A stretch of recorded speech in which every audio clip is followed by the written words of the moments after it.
welcome. I'm Mary Beth. My pronouns are she and her.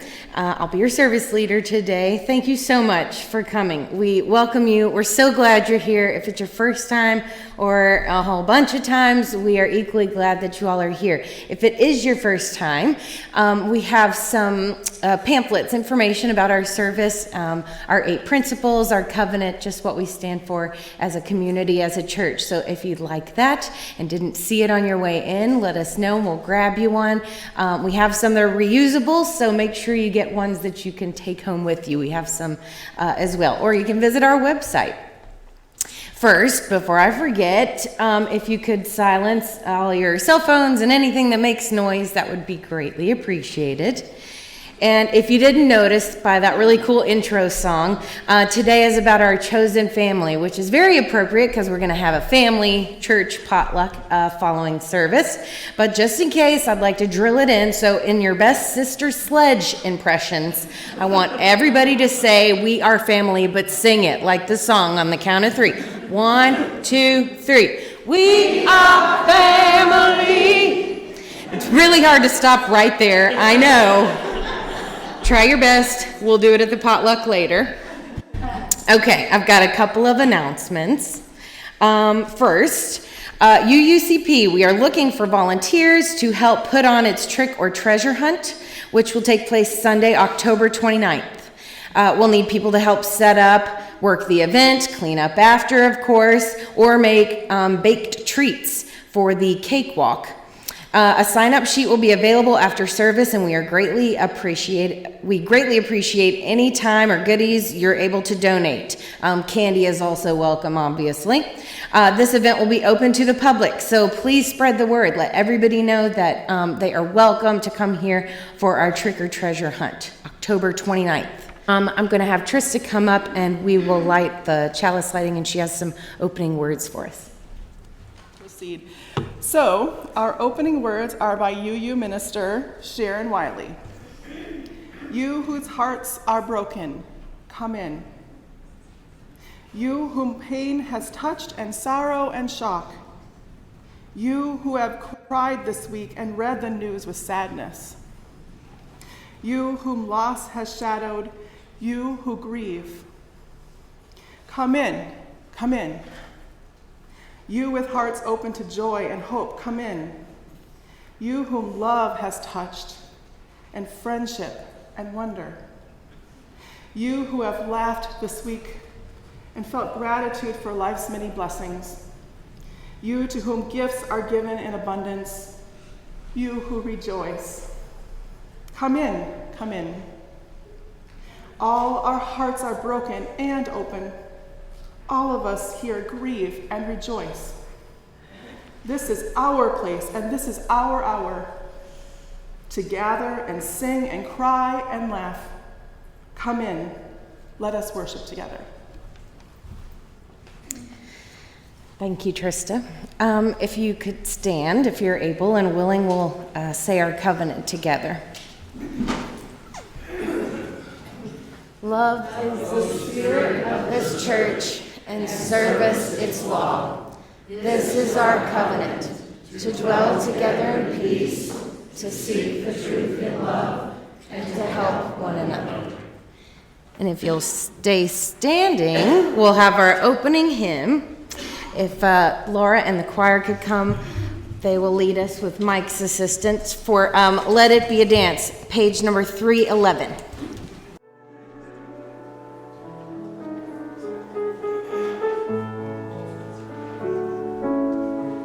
Let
At this time, we'll have our offertory.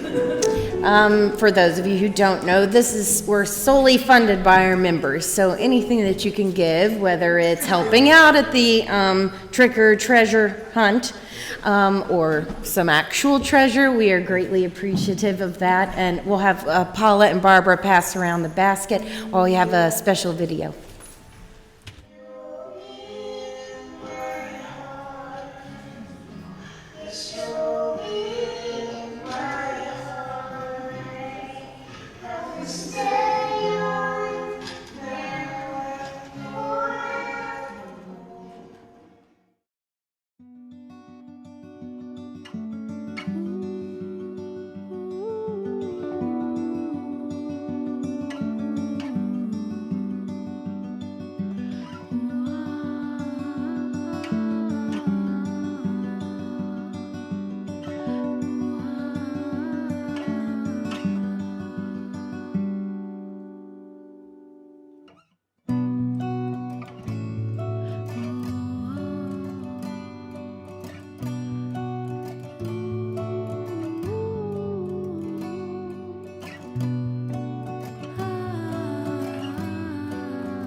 Okay, we have a story for our Time for All Ages. It's called Love Makes a Family by Sophie Beer. We have a video here.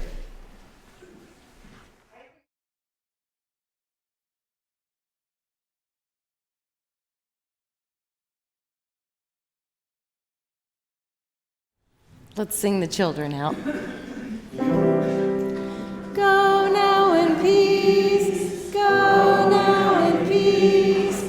May the spirit of love surround you everywhere, everywhere you may go. That's a little poem, and it's written by our very own Charlotte Crane. It's called Cattails. A cat never ever does what he's asked. To count on that, you'd be overly tasked. He sleeps all day when you want him about. Come night and your bedtime, he howls to go out. He's bold and courageous and itching to fight, daring panther and lion to challenge his might. But at dawn, he limps home, all battered and torn, furry, purring, and sure his welcome is near outworn. It's now my pleasure to introduce our speaker today. Trista Blouin is a longtime friend and member of this church. She was ordained in June as an interfaith, interspiritual minister. She's currently completing her chaplaincy internship at Baptist Hospital and will then go on to graduate in April of next year, 2024, with her Master of Divinity degree in chaplaincy. She states that being a chaplain feels like the softest, most comfy sweater she's ever worn, and she never wants to take it off. While she would much prefer to be sitting beside someone, listening more than talking, she recognizes that being in the pulpit is also a sweater she needs to don on occasion.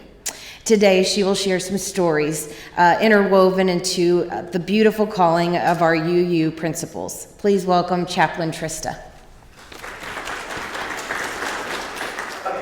I love this. It's a pleasure to be with you all this morning.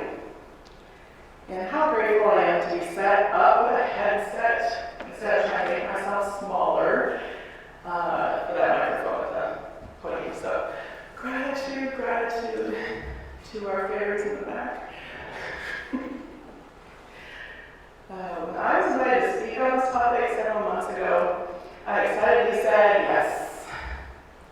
But then I felt the weight of what that meant. How could I begin to talk on a subject that had been at the root of who I had become?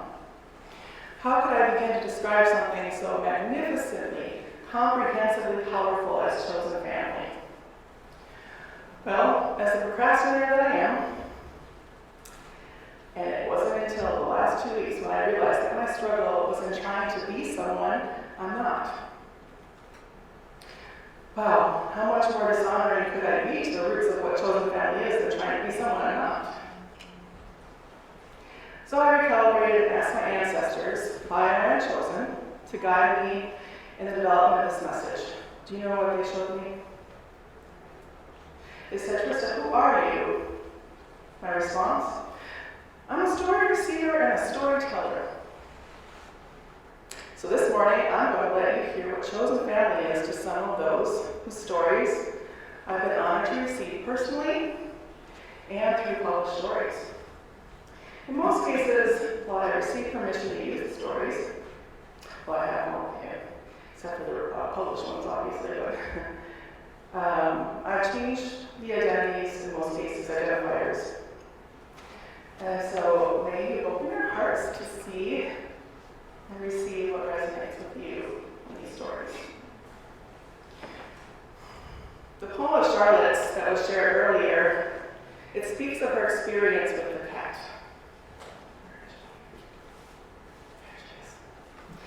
Back when I was getting my undergrad degree from UUCP, I did a project where I photographed and told the stories of older individuals who had developed deep reciprocal relationships with their dog after they had lost a bio family member, or more than one. I'd like to share how Sally saw Henry's role in her life. My husband had disliked dogs, so I could never get one. But then my husband died, and I found myself walking through the local shelter. Henry came into my life after being abandoned as an older dog. I guess he saw me walking through that kennel and saw how alone I felt after losing my family too. I had lost my parents and my husband over the last year. He gave me those eyes, and I was a goner. I've got pretty severe depression, and there are days I don't want to even leave the house. But Henry has got to be walked, or he will make a mess. So out we go, rain or shine, and then something happens. He seems to know exactly what I need, because the more I want to be back in bed, the slower he meanders along and forces me to stop and smell the flowers, literally. Like he will stop in front of a flower and just stare at it until I bend over and acknowledge it. He also likes to chase the squirrels, and well, despite my bad knees, I end up getting a bit of a workout in and a good laugh. When we come back, I always feel better than when I left. I tell you what, if anyone else were to come into my life, they would have to pass the Henry test, because he is my priority now, just as I am his. Our seventh principle reminds us that we respect the interdependent web of life that we're all a part of. That means that chosen family is not just humans, but all life. In the book Companions in Wonder, written by Enrique Chaplain, a member of the Rare Army people in Mexico, he tells the story of how one day his grandma bent down and picked up a sprig of bouina, what we know as spearmint. And he held it up for him to smell.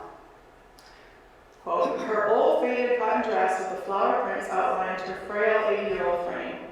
Her full set of teeth glistened as she smiled, watching me enjoy the scent.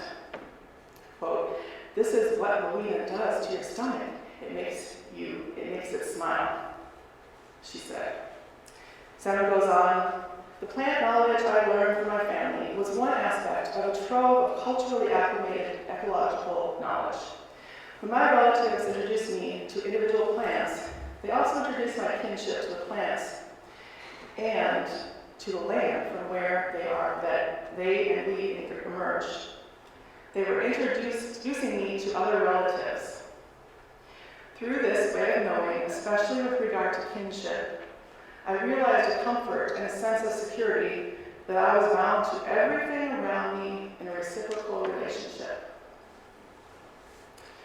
When I read the paradigm shifting book, Reading Sweetgrass by Robin Wilkin-Murn, it helped me to more comprehensively appreciate why seeing all other life as persons is so important.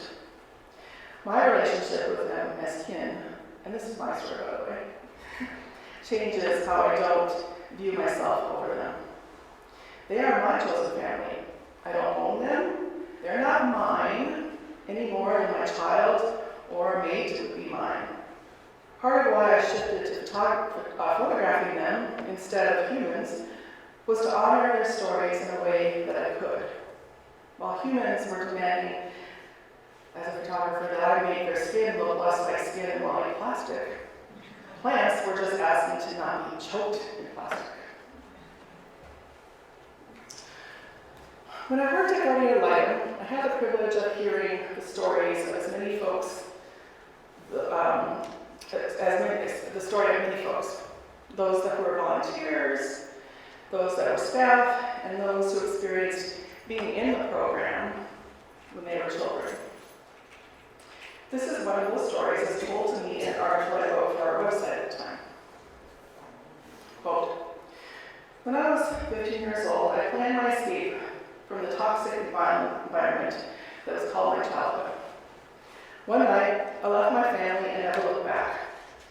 I knew that if I didn't do something, nothing would ever change. The abuse, the yelling, the running from cops, the toxicity, I would be miserable.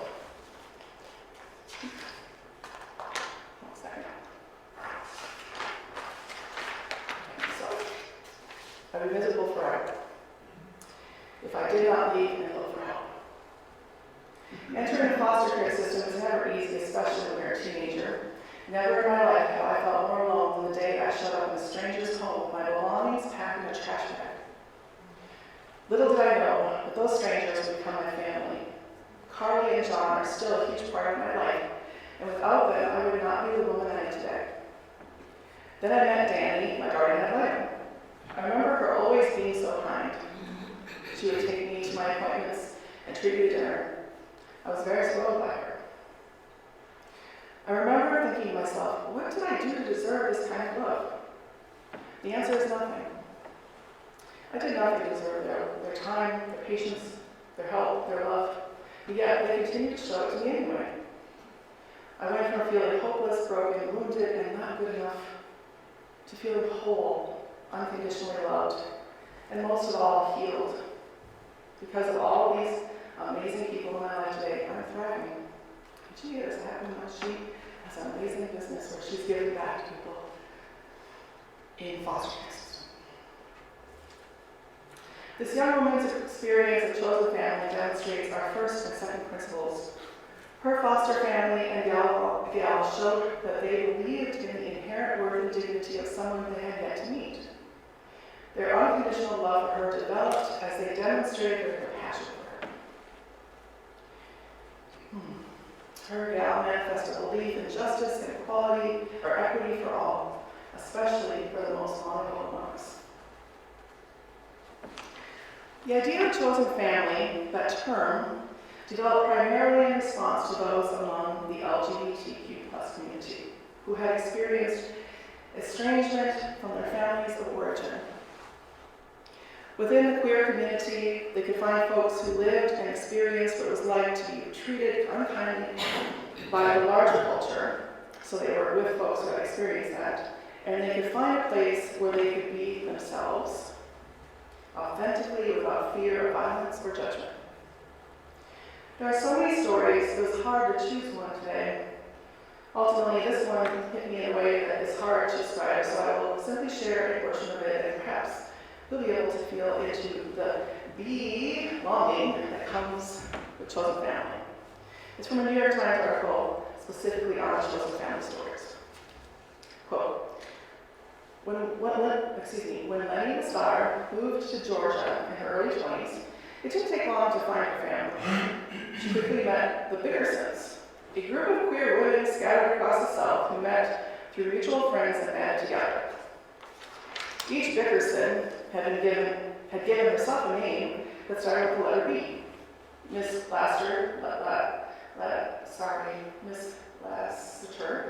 eventually became known as Big Star because she was active in the local theater scene and played in a band. Over the last 35 years, the Bickersons have become a family with its own set of rituals and traditions. Fishing trips, holiday parties on a farm in North Carolina, an offshoot affectionately known as Butch Club, during which some of the Bickersons could sit around a fire pit sipping Crown Royal and pinky swearing each other to secrecy. Quote, we don't have to censor, Miss Lassiter, now 65, said. We were real, we were honest, and you can expect to be met with compassion and understanding. Unquote.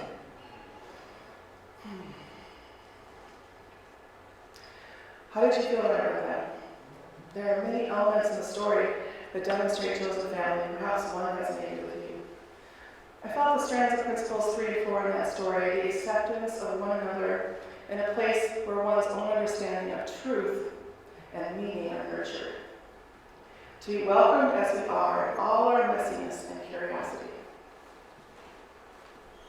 Chosen family doesn't need to fit into any mold. In fact, I would say that the gift of chosen family is that it throws off all societal constraints and leans in to the softest, most tender parts of our hearts. It is a place where we can feel like someone has our back, like we have a tethering and won't float off like a boat left unanchored in a storm.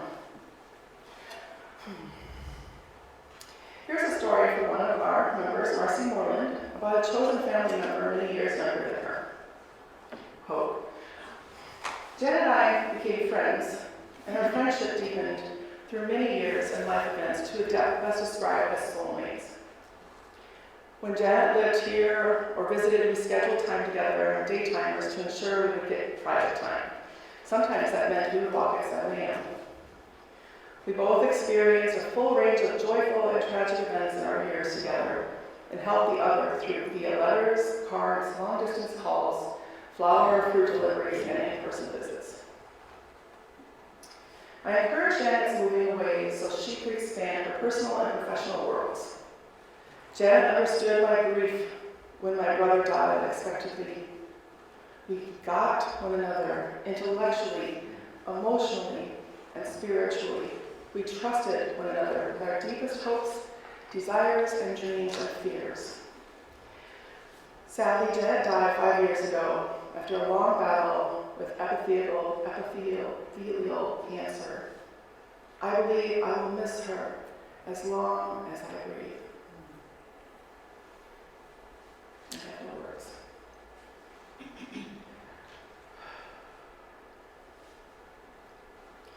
We've shared 5 stories up until now.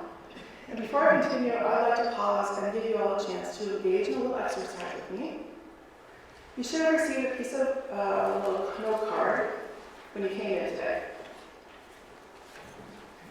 As you know, we're having a shared meal with each other after the service. During that time together, I would invite you to share the response that you're about to write down to this prompt. To me, chosen family means...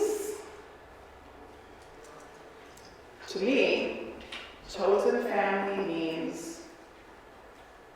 Go ahead, spend a minute jotting down. Feel it to your heart, and I will be quiet.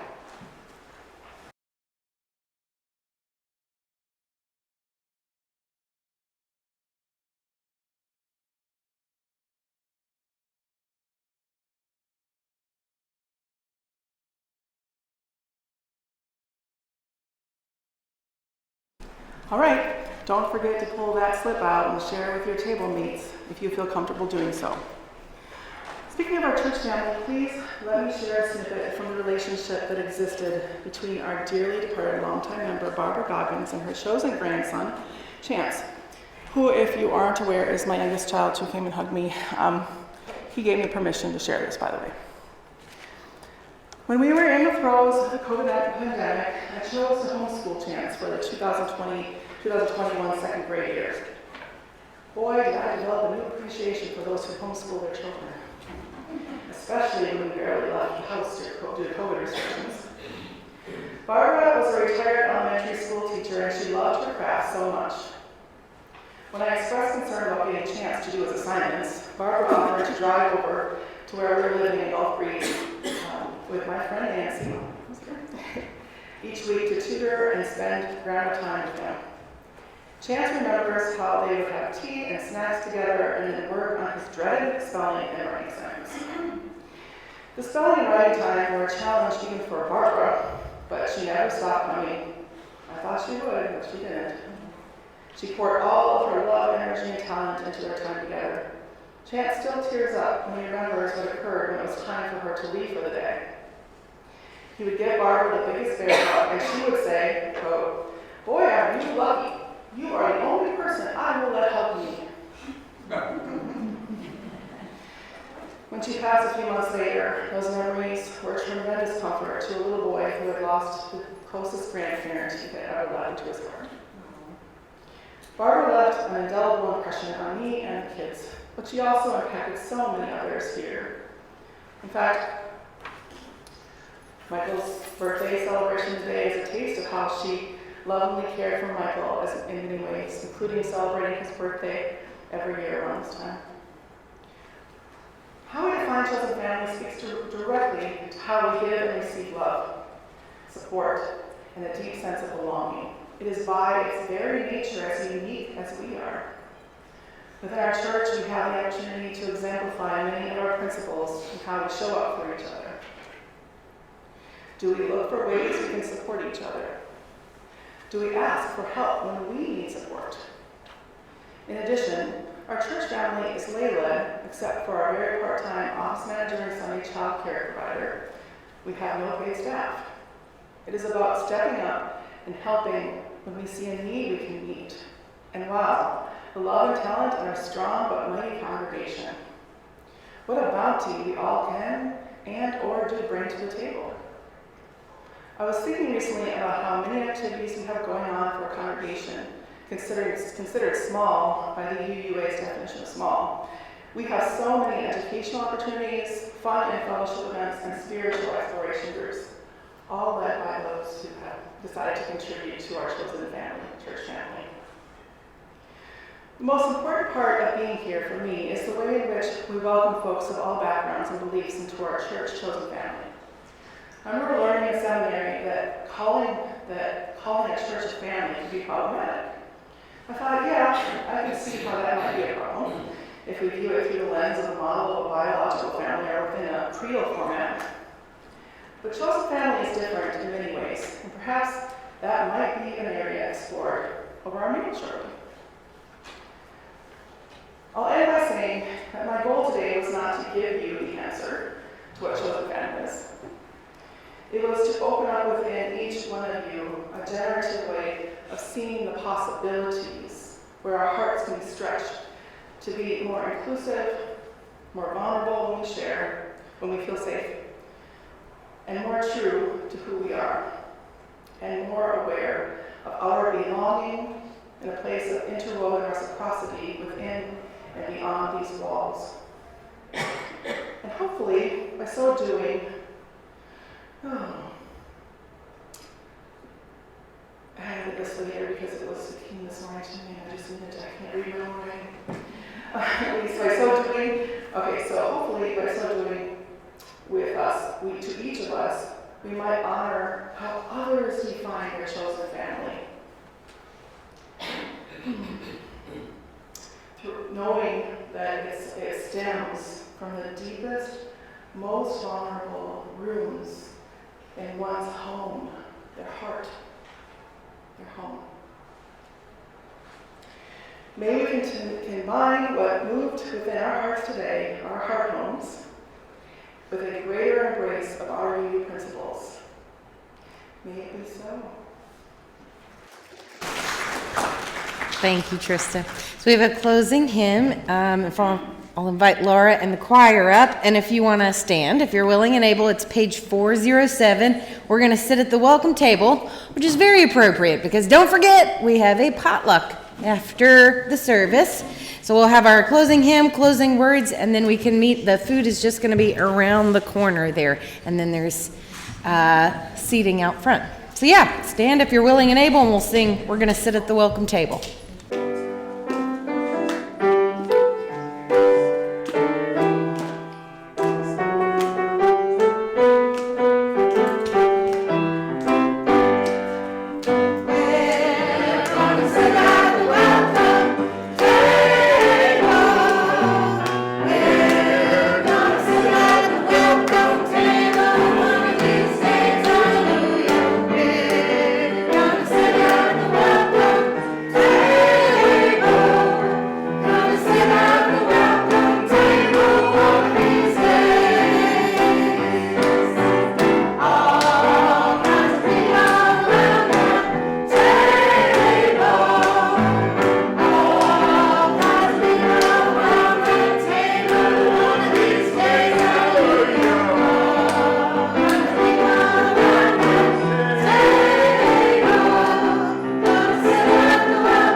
Our closing words are by UU Minister Amy Zucker Morgenstern.